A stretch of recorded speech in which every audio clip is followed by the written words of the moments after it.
Hi, I'm Zibby Owens, and you're listening to the award-winning podcast, Moms Don't Have Time to Read Books. If you like this podcast, you will love my new anthology called Moms Don't Have Time to Have Kids. Check it out, and you'll hear from 49 authors about all sorts of things moms don't have time to do. All the authors have been on this podcast. Also, check out my TikTok, @with Zibby and Tracy, my other podcast, Sex Talk with Zibby and Tracy. Check out Moms Don't Have Time to Write on Medium. And of course, my new publishing company called Zibby Books. And now back to our daily author interview site and a quick hello from some of my kids. Hi. Hi. Hello. Enjoy the show.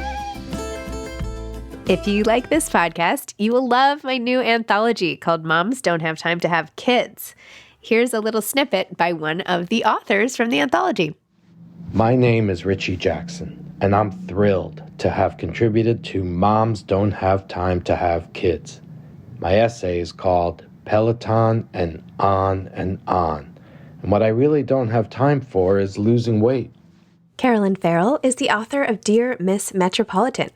She's the author of the short story collection Don't Erase Me as well, which was awarded the Art Seidebaum Award of the Los Angeles Times Book Prize, the John C. Zacharis Award given by Plowshares, and the Quality Paperback Book Prize for First Fiction. She's also received grants from the Fulbright Association German Academic Exchange, DAAD, City University of New York Magnet Program, and National Endowment for the Arts. Ferrell's stories have been anthologized in Best American Short Stories and the Best American Short Stories of the Century, among other places. She teaches writing at Sarah Lawrence College and lives in New York with her husband and children. Welcome, Carolyn. Thank you so much for coming on Moms Don't Have Time to Read Books to discuss Dear Miss Metropolitan, a novel. Thank you very much for having me. My pleasure. Would you mind please telling listeners what your book is about? Well, in a nutshell, I would say the plot is based on three girls who are kidnapped, held hostage, and eventually make their way to freedom. That's the basic plot, but the book is spread out. It's got tentacles everywhere. And it's also about not only how they deal with this tragedy, but how their community deals with the tragedy, their various communities. So that I was looking at their own experience, but also the larger experience of the people around them. I thought it was really interesting, by the way, that you started with like an intern at a magazine or an intern at the local paper writing the story of what happened, because you said, just like you said, like the larger community can't believe that this happened sort of in their backyard and that nobody knew. And what does happen to a community when something so traumatic happens right there? Right. Well, it's interesting. I think that sadly, we're seeing it played out right now with the Gabby Petito case. Yes. That, all over the country, communities are awakened and are, protesting and thinking about how, women's lives, what their worth is.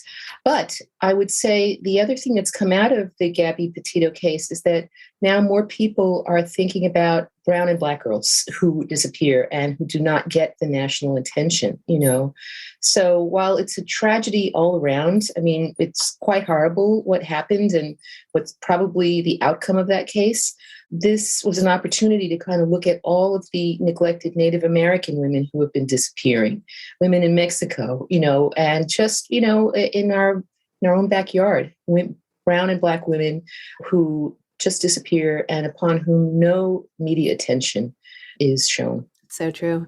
And it's so interesting the way you call the woman the mother, and then how you explain the backstory, because I feel like it's so easy to make judgments about why somebody turns out the way they do and to assume the worst at first. But you have this nice passage. You said, can I just read this one paragraph? If that's okay.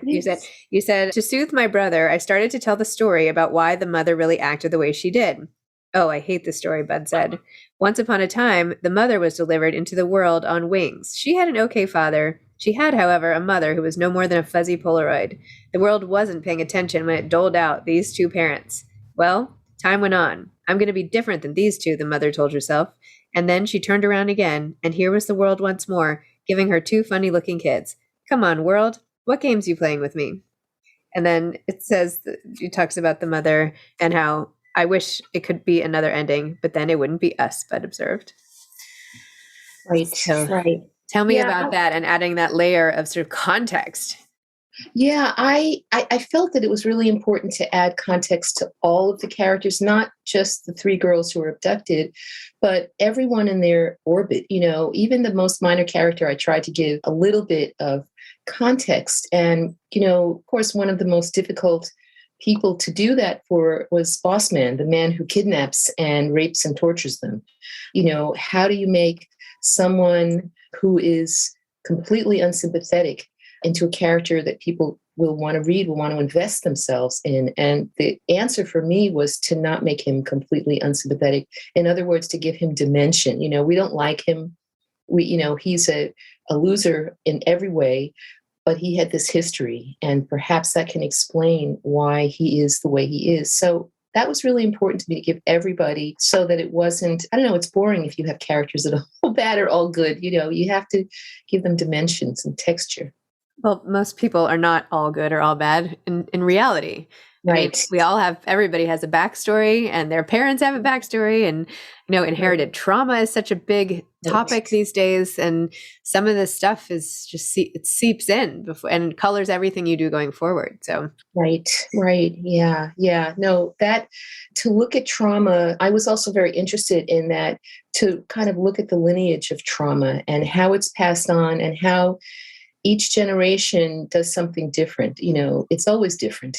And, Fern and Gwenny, when they are rescued, they don't have any children, but of course there's a child who's born in captivity, Catania, and she is veering down a very different path than her mother and her grandmother. So I just really wanted to capture, as best as I could, the different aspects of their experiences. And it may not be as easy as saying, well, this is why she turned out this way, but it just gives the reader a picture, and the reader can come to her own conclusions. So what made you write this story? Like, where did this idea come from for you? Well, I had been thinking about writing fairy tales. And in fact, the original title of this book was The Last Life of the Three Bears, because I was really interested in revising, updating fairy tales. And I thought about the first fairy tale that was on my mind was Goldilocks. And I was thinking about, a girl gets lost in the woods and she comes upon this house. And I was looking at Goldilocks as both kind of for lack of a better word, a colonizer. She just goes in and makes herself home, but also someone for whom the consequences were quite surprising, and she can even be victimized. So I was thinking about that. And then all of these things were happening in the news. The Ariel Castro story happened, and the story that took place in Vienna, where the father locked his daughter in, for 27 years in the basement. And there were just a lot of things happening in the news. And it seemed to me that the story of girls held captive was just going on and on. And it was, unfortunately now it's sort of like school shootings. When someone says, "Oh, did you hear about the school? Which one?" It just happens so frequently now. We've just, in some ways, become desensitized. And I really wanted to pluck, when I was thinking about these cases, I really wanted to pluck the characters that I created, because I did not want to write a true crime story. The people, for example, in the Ariel Castro case, they're still alive. And I did not, it wasn't my place to tell their story. But I was just, when that story hit the news, I asked the same question that everyone did. How could people not know?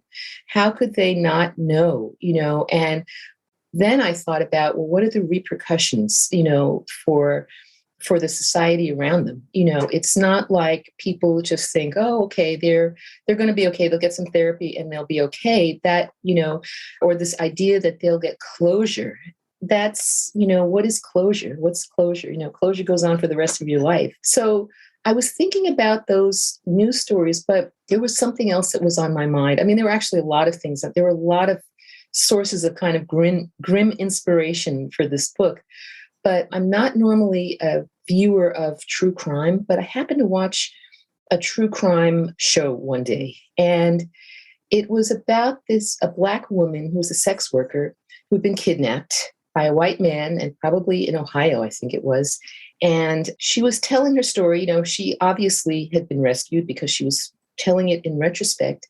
But there was something about her story that just struck me. She had been imprisoned by this man. She managed, along with some other sex workers, they were chained up in the basement. she managed to convince her captor that she was in love with him. And he took her out of the chains and brought her upstairs. And she was fooling him, to try to make a getaway. And she asked him one day if he would take her to a gas station so she could just tell her parents, or I think her family, I can't remember if it was her parents, that she was safe. And he said, okay, he believed that she loved her. So they went to a gas station. This was in the days of payphones. She went to a payphone, and there happened to be two cops there. And she went up to them and said, I have been kidnapped. I need to be saved. And they were just laughing. They looked at her and saw a strung out prostitute, and they didn't take her seriously. And she had to beg for like 10 minutes. I am being kidnapped. And they were laughing at her. So eventually, I think they followed her. They said, okay, they're going to humor her. They follow her to the house. They discover all of these women chained up. The man is arrested. In fact, one of the women in the basement had actually died. Oh. So that also just stung me. And what was interesting was at the very end of the show, was a really difficult story you could tell for this woman to tell and for us to hear. It was so much to process. But in the end, they kind of tacked on this happy ending. So, they wrote in text on the screen, she got married, she's happily married and living, and I just thought, again, it's this idea of, okay, let's not even deal with the complexities of, what it's saying about race and gender, sexuality. We're not going to even think about that. We're just going to give it a happy ending and be on our way. And that really inspired me to take on the other side of these three girls. Wow. So how do you do research into this and write about it without this is dark stuff. This is upsetting. And even references to what happens with even something as benign as a paperclip. This the view of the world becomes so dark. It really. How did you preserve your mental health while writing this book? It was really hard. To say it was maybe I should say, did you preserve your mental health? I don't know if I did. I don't know if I preserved my mental health. I will say that I did relatively little research. In fact, I did almost no research. For me, the research that was important was just figuring out how to inhabit these characters, that it wasn't just for me writing them, it was really seeing the world through their eyes. And it was hard. There were times that were really hard. And for me, the most difficult character to do that for was Jasenia, because she has this, whatever Stockholm syndrome, or, she identifies with her captor and she wants to have a future with him. And she, they're going to have a baby together. And she's so, she's really looking forward to it. And everyone around her knows that that's not going to happen and that shouldn't happen. But her denial was, I would say, for me, fictionally, it was I loved the challenge of doing it, of writing a character who really could not see what the reader wanted her to see and had built this fantasy. But it was really tough writing it also because of the abuse she endures and her, unwillingness to kind of connect with reality. So that was really hard to write. I would say with the other characters and also with Jasenia, one thing that saved me from completely losing myself in the grimness was humor, and one of my colleagues read my novel and he said, I can't believe how many times you mentioned Judge Judy. For me, humor is so important to preserve their humanity. It's a really important tool.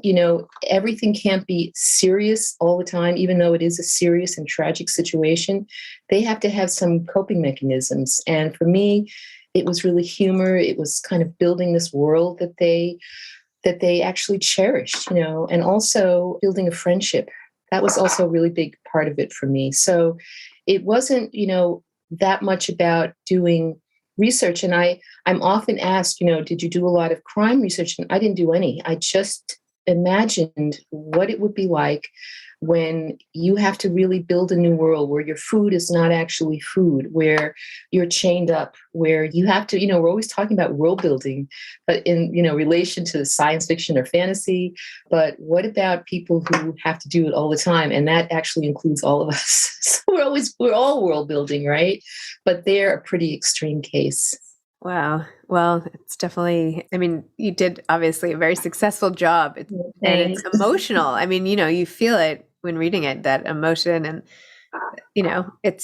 that's the sign of really good fiction, right? When you are inside the characters' interior lives and you feel even when it's really horrifying stuff. So, how did you end up becoming a writer? Well, the original myth behind this is that when I was, and it's actually not a myth, it actually happened when I was 6 and my sister was 5. We had a big argument who was going to be the artist in the family because, of course, I wanted to draw horses and she wanted to draw them, and we both could not do it. And so we argued and argued.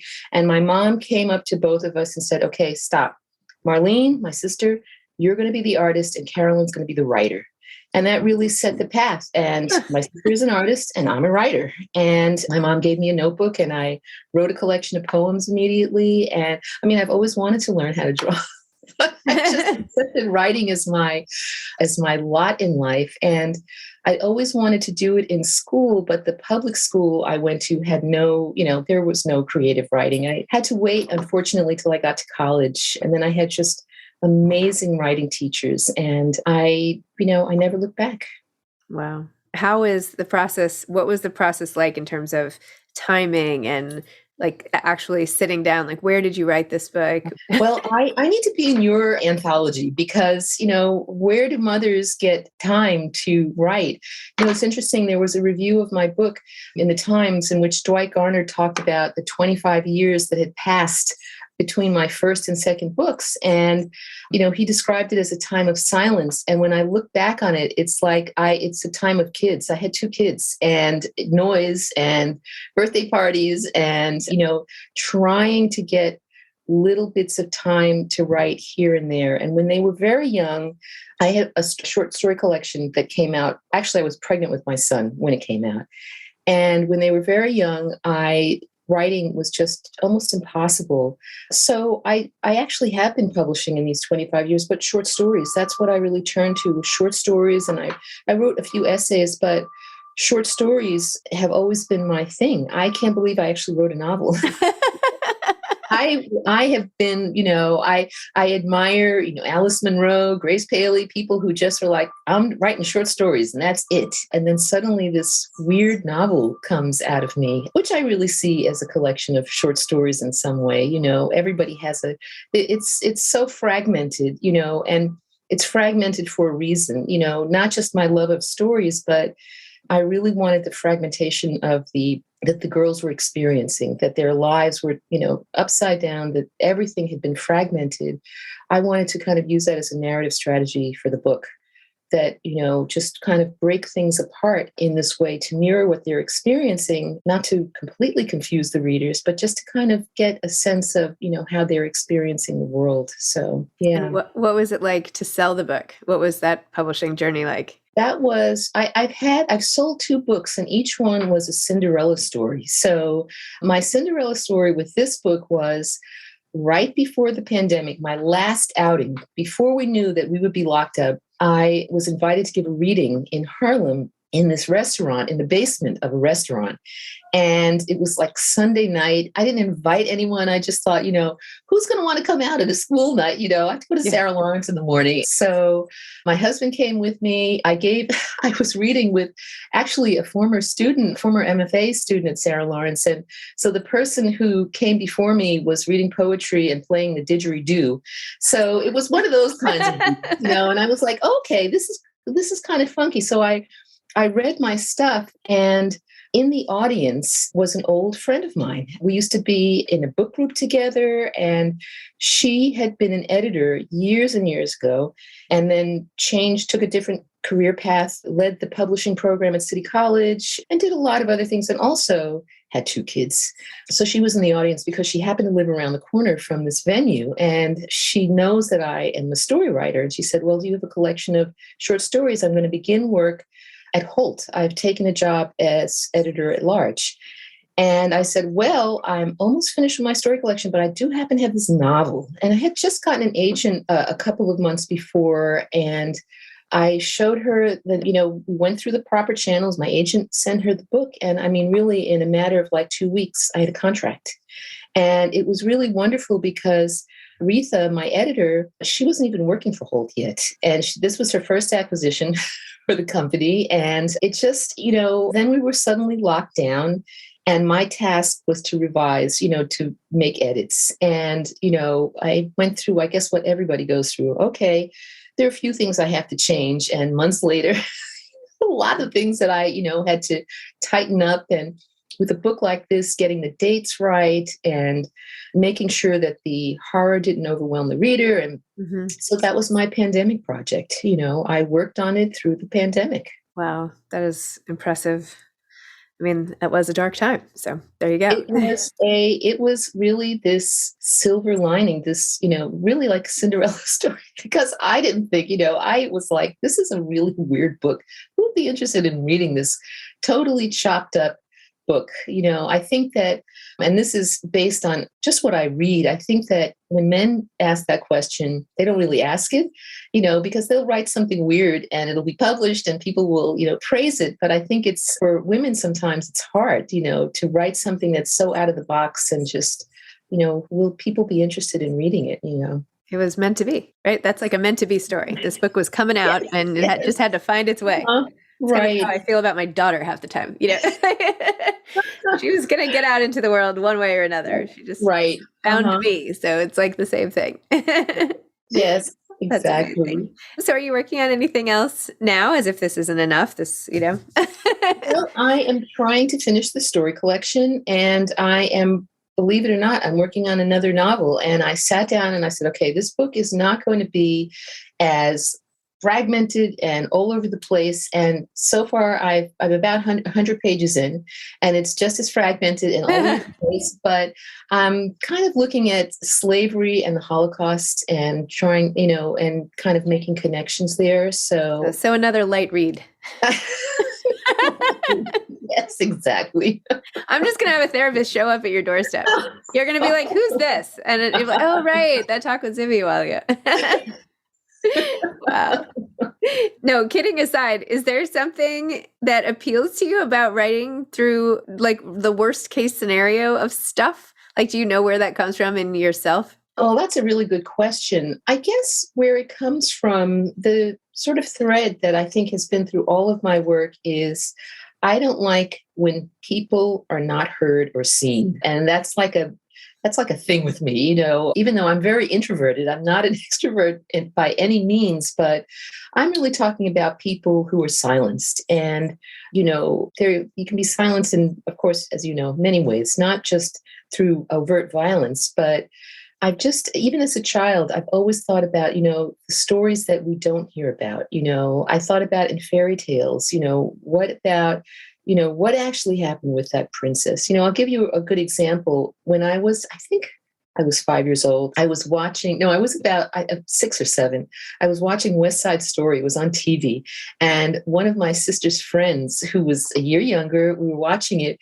And she said at the end, we were all crying at the end. And she said, oh, well, nobody dies, actually. Tony, he didn't die. Maria doesn't die. She said in the other end, they all actually just live happily ever after. And I thought, well, the whole point there's a murder, I didn't know it was Romeo and Juliet, but that was, it was about how fighting was bad. But that this friend just made up this whole other story about Tony and then even thought about dragging Maria into it. That just intrigued me. I never stopped thinking about that. How could she say, well, nothing actually happened to them? She probably couldn't deal with the fact but I was just so intrigued. So I'm always interested in that other side of the story, but particularly with people who are just not heard or taken seriously or seen or who are invisible, Wow. Well, good for you for sort of excavating. So that's awesome. Thank you. You're welcome. Last question. Any advice for aspiring authors? Oh my gosh. I just came out of my graduate class and I had a long lecture. And so I can just give just one thing. No, it won't be a long lecture. One thing that I would advise people to do is when they're writing something, to try to write it to its end, as opposed to writing a little bit and then going back and revising and writing a little bit and going back and revising, but to write something to its end. Of course, that's difficult with novels, but I think there is something about getting a finished draft down and then, using the powers of revision to really figure out what you want to do, as opposed to constantly editing yourself. That sort of leads to a kind of perfectionism that stymies everybody, myself included. So I may not always practice what I preach, but I think that that's the best advice I could give, is to try to write a full draft before revising it. Okay. Well, we won't hold you to it yourself, but thank you for the advice. Well, Carolyn, thank you so much. Thank you for your time and this beautiful book, Dear Miss Metropolitan. And you know what? If choppy is your thing, just own it. That's your style. It's amazing. Why not? You have to do something different, right? Everybody has their thing. So Right. Thank you so much, Zibby. All right. Well, take care. It's been a pleasure. Okay. Take care. Bye-bye. Bye-bye. Thanks for listening to this episode of Moms Don't Have Time to Read Books. Don't forget to follow me on Instagram at Zibby Owens and at Moms Don't Have Time to Read Books. Also sign up for my newsletter at zibbyowens.com and sign up for my virtual book club and meet lots of authors on Zoom every other week. Thanks so much to Steve and Ryan at Texture Sound for the sound editing. And thank you to Morning Moon Productions for providing this fantastic intro and outro music.